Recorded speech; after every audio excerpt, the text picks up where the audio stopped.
Hello guys, welcome back to శుభ vibes. Flashing news by మామూలు news గా ఇదైతే ఎన్టీఆర్ గారు స్వయాన తమిళ్ రీమేక్ కొన్నాడు భయ్యా.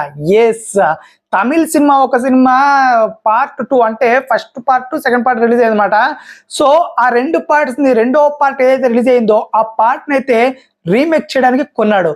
బట్ ఇందులో అసలు రీమేక్ చేయడానికి ఎన్టీఆర్ చేస్తున్నాడా ఆ సినిమా, లేకపోతే వేరే ఎవరికైనా కొన్నాడా అనేది ఇక్కడ సస్పెన్స్ గా నడుస్తుంది అనమాట. సో సోషల్ మీడియాలో అయితే ఇది చాలా వైరల్ గా మారుతుంది అండ్ చాలా పగడ్బందీగా ప్లాన్ చేసి కొన్నారు. సో ఇదైతే అస్సలు ఈ న్యూస్ బయటకు రానిలేదు, బట్ ఎలాగో అలాగా దాగదగా అలా వచ్చేసింది. సో మొత్తానికి ఎవరి కోసం కొన్నాడు, తన కోసమే కొన్నాడా లేకపోతే వేరే వాళ్ళ కోసం కొన్నాడా అనేది సస్పిషియస్. ఇప్పుడు అసలు ఆ సినిమా ఏంటి అనేది కూడా ఒక సస్పెన్స్ అనమాట. సో మొత్తానికి ఏ సినిమా కొన్నాడు, ఎవరి కోసం కొన్నాడు అంటే మాత్రం ఎవరి కోసం కొన్నాడో తెలియదు భయ్యా, బట్ ఏ సినిమానో కొన్నాడు అది మాత్రం, ఏ సినిమా కొన్నాడో మాత్రం తెలుసు అనమాట. సో మొత్తానికి అయితే ఎన్టీఆర్ చాలా రోజుల నుంచి ఒక సినిమా కొనాలని చూస్తున్నాడు అనేది అబద్ధం భయ్యా. ఎవరో ఒకరు రిక్వెస్ట్ చేస్తే ఆ సినిమా నాకు కావాలని, చాలా కాంపిటీషన్ గా ఉంది, సో నాకు హెల్ప్ చేయమంటే ఎన్టీఆర్ గారు ఆ తమిళ్ రైట్స్ కొనడానికి అయితే ట్రై చేయడం జరిగింది. సో మొత్తానికి అయితే కొన్నాడు కూడా. సో ఆ కొని ఆ వ్యక్తికి అయితే ఇవ్వడం జరిగింది. ఆ సినిమా ఏంట్రా భయ్య అంటే విడుదల. ఎస్, ఆ విడుదల సినిమా కొన్నాడు భయ్య. మొత్తానికి అందులో ఇద్దరు హీరోలు భయ్య, కమెడియన్ కూడా హీరోనే అనమాట. సో మొత్తానికి అందులో మెయిన్ హీరో వచ్చేసి మన విజయ్ సేతుపతి.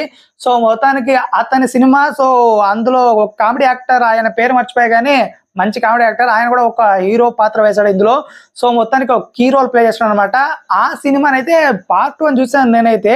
పార్ట్ 1 చాలా పెద్ద హిట్ భయ్యా, బట్ నాకైతే పిచ్చి పిచ్చిగా నచ్చింది. ఆ పార్ట్ 1 సస్పెన్స్ గా ఉంటుంది అండ్ ఒక కామెడీ లాంటి యాక్టర్, అంత వీక్ ఉన్న ఒక పోలీస్ యాక్టర్ ఒక సేతుపతి, అదే విజయ్ సేతుపతిని ఎలా పట్టుకున్నాడు అనేది పార్ట్ 1 లో ఉంటది. సో ఆ కంటిన్యూషన్ గా పార్ట్ 2 తీశారనమాట. ఆ పార్ట్ 2 రైట్స్ ఇప్పుడు ఎన్టీఆర్ కొన్నాడు. సో ఆ ఎన్టీఆర్ కొని ఎవరికి ఇచ్చాడు అనేది మనకి క్లారిటీ లేదు కానీ, బట్ ఆ విడుదల సినిమాని అయితే కొన్నాడు, విడుదల పార్ట్ 2 అయితే. సో మొత్తానికి ఇప్పుడు ఈ ఫ్లాష్ న్యూస్ అయితే ఎన్టీఆర్ కే ఈ సినిమాని కొనడం జరిగింది అని చాలా మంది అల్సా చేస్తున్నారు. సో ఎన్టీఆర్ కి అయితే కాదు భయ్య ఈ సినిమా, సో వేరే వాళ్ళ కోసం మాత్రమే. సో ఇది క్లారిటీ ఇచ్చేస్తాను అనమాట. సో మీకైతే సో చాలా మంది ఎన్టీఆర్ కోసం కొన్నాడు అంటున్నారు, అస్సలు కాదు. సో వేరే వ్యక్తి కోసం. బట్ ఎవరు తీసినా ఈ సినిమాని అయితే ఖచ్చితంగా పెద్ద హిట్ అవడం గ్యారంటీ భయ్యా.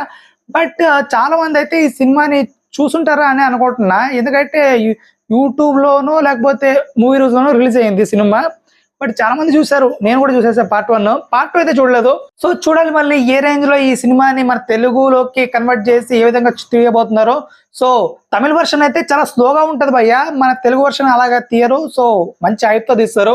ఖచ్చితంగా ఈ సినిమా వర్కౌట్ అవుతుంది, ఖచ్చితంగా పెద్ద హిట్ అవ్వబోతుంది. ఎవరు తీసినా, ఏ సినిమా హీరోయిన్ పెట్టినా, ఏ కమెడియన్ పెట్టినా, సో కథ అలా ఉందన్నమాట. సో మొత్తానికి మీకు ఎలా అనిపించింది గైస్ ఈ న్యూస్ వినగానే తప్పకుండా కంట్రోల్ తెలియచేయండి. And please subscribe to Shubha Vibes.